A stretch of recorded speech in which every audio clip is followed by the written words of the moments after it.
दोस्तों, कहानी शुरू करने से पहले कमेंट में नमो बुद्धाय लिखकर वीडियो को लाइक जरूर करें। तो चलिए शुरू करते हैं इस कहानी को। भीड़ भाड़ से अलग होकर जब भी कोई इंसान अपने साथ अकेले में समय बिताता है, तभी उसके दिमाग में नाना प्रकार की चिंताएं जन्म लेने लगती है। मनुष्य की प्रवृत्ति ही ऐसी है कि वो ज्यादातर समय नकारात्मक ही सोचता है। अपने लक्ष्य को कैसे प्राप्त किया जाए, ये सोचने की जगह है। वो ये सोचता है कि अगर लक्ष्य पूरा नहीं हुआ तो मैं क्या करूंगा, और इस प्रकार की नकारात्मक विचारधारा के कारण जीवन परांत डर डर कर जीता रहता है। अगर पूरी बुद्धिमानी और सजगता के साथ इस डर को समझाना जाए तो यही डर इंसान के पतन का कारण बनता है। ऐसा मनुष्य जो खुद पर संजय करता है, खुद पर संदेह करता है, भला वो कैसे सफल हो सकता है। लेकिन बुद्धिमानी से अगर इस डर का उपयोग किया जाए तो यही डर उसकी सबसे बड़ी ताकत बन सकता है। काश केवल एक बार उसने खुद पर विश्वास किया होता तो उसे मालूम होता है कि उसके डर में ही उसकी ताकत का रहस्य छुपा हुआ है। यह कहकर सन्यासी चुप हो गया और चुपचाप अपने कदमों पर ध्यान लगाते हुए जंगली घास पे से आगे बढ़ने लगा। संध्या का समय था। सन्यासी और एक लकड़हारा जंगल में से होकर गांव की तरफ निकल रहे थे। सन्यासी के ये शब्द लकड़हारे को कुछ समझ में नहीं आए। वो सोच रहा था कि डर में ताकत कैसे हो सकती है। डर तो आदमी को कमजोर बनाता है।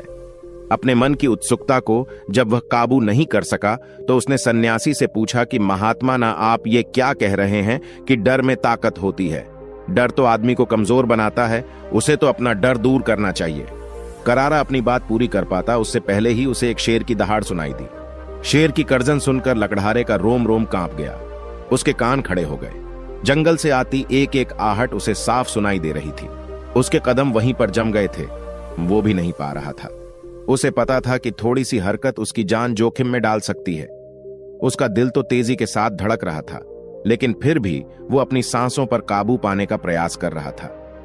कुछ देर बाद जब खतरा टल गया तब सन्यासी ने कहना शुरू किया। सन्यासी ने कहा कि अभी जब तुम डरे हुए थे तो तुम्हारे शरीर का रोम रोम जाग गया था। जंगल से आ रही छोटी से छोटी आहट पर भी तुम्हारा ध्यान लगा हुआ था।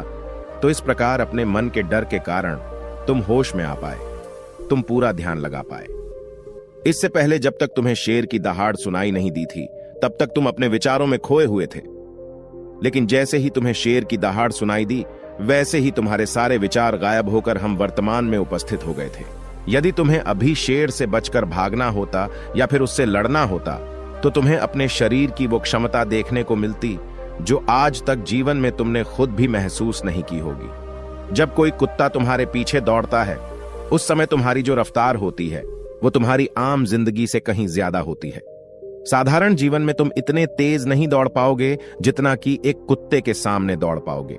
ये ताकत या कहें कि हमारे शरीर की क्षमता अभी देखने को मिलती है। जब हमारा मन डर में होता है, किसी डरावनी परिस्थिति में हमारा मस्तिष्क और हमारा शरीर अपने उच्चतम श्रेणी में काम करता है। जो काम तुम आम जिंदगी में नहीं कर पाते वो तुम्हें डरा कर कराया जा सकता है। जहां पर भी तुम्हें डर का एहसास होता है वहीं पर तुम्हारी इंद्रियां पूर्ण रूप से सक्रिय हो जाती हैं। तुम्हारे कानों की सुनने की क्षमता तेज हो जाती है, दृष्टि एकटक हो जाती है, पूरी सजग हो जाती है, सक्रियता बढ़ जाती है।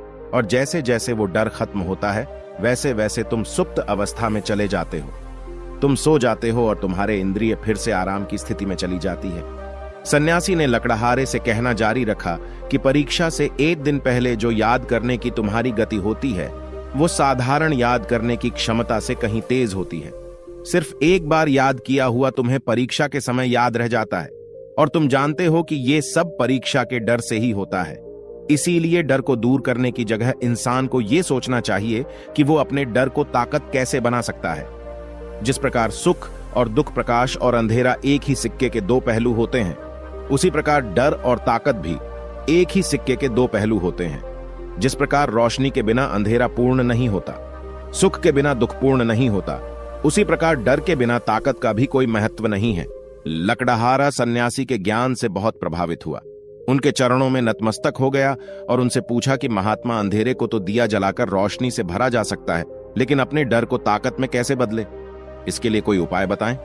इस पर सन्यासी ने कहा कि डर दो प्रकार के होते हैं। सबसे पहला मानसिक डर और दूसरा शारीरिक डर। सन्यासी ने लकड़हारे को समझाते हुए कहना शुरू किया कि मान लो तुम्हें जंगल से होकर गुजरना है और अचानक तुम पाते हो कि तुम्हारे मन में शेर का ख्याल आ गया। अभी तक प्रत्यक्ष रूप में शेर तुम्हारे सामने नहीं आया है ना, उसकी दाढ़ सुनाई दिए, मतलब दूर दूर तक कोई अंदेशा नहीं है कि जंगल में शेर मौजूद है, लेकिन शेर का ख्याल आने से तुम्हारे मन में एक डर पनप गया। अब तुम्हारा उठने वाला एक एक कदम उसी डर से अभिभूत होगा। हर समय तुम्हारे मन में यही ख्याल चलेगा कि कहीं शेर ना जाए। ये शेर वर्तमान में तुम्हारे सामने नहीं है, यह तुम्हारी बहु विषयक की कल्पना है। इसी प्रकार जो मनुष्य अतीत और भविष्य की चिंताओं में डूबा रहता है, वो मानसिक डर का शिकार होता चला जाता है। इसी विडंबना के कारण वो अपने जीवन में जीतने भी निर्णय लेता है।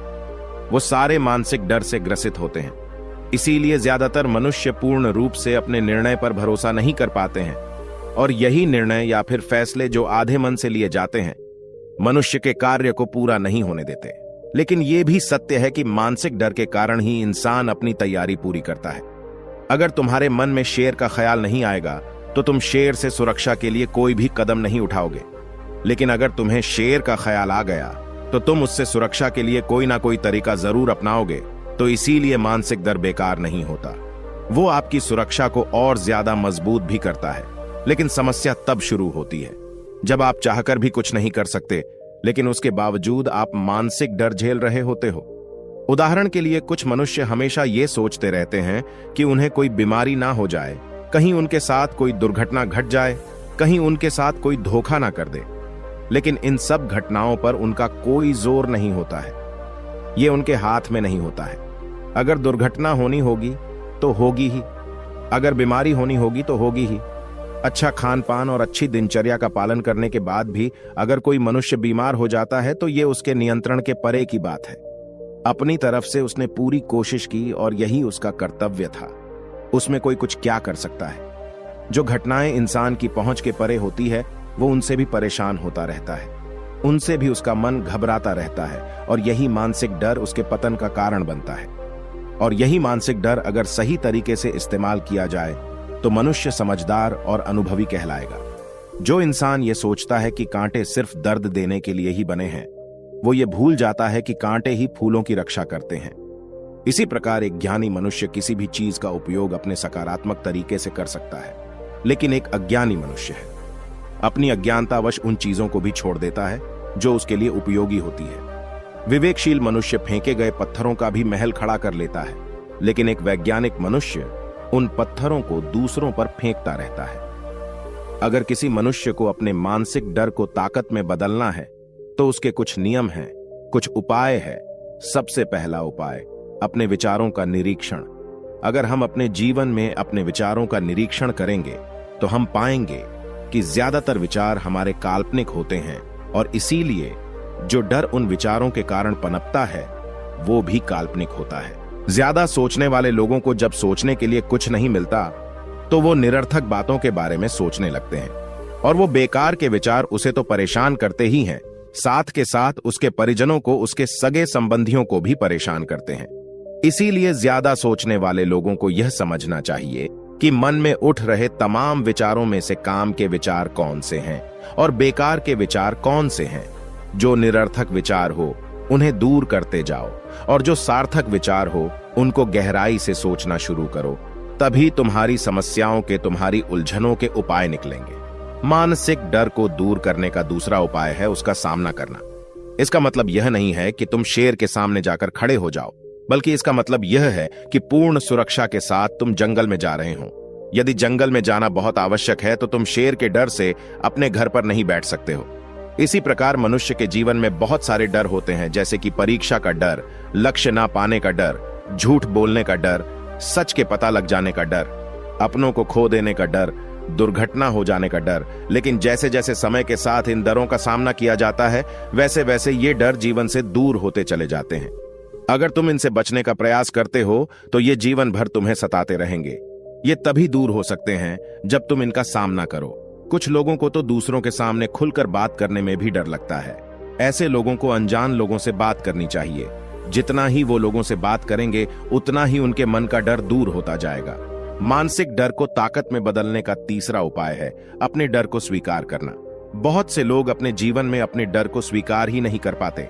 अगर आप उनसे पूछेंगे कि उन्हें किस चीज से डर लगता है तो वह साफ इनकार कर देंगे कि उन्हें किसी चीज से कोई डर नहीं लगता। लेकिन दूसरों की नजरों में ऊंचा उठने के लिए ये झूठ उन्हें बहुत महंगा पड़ता है।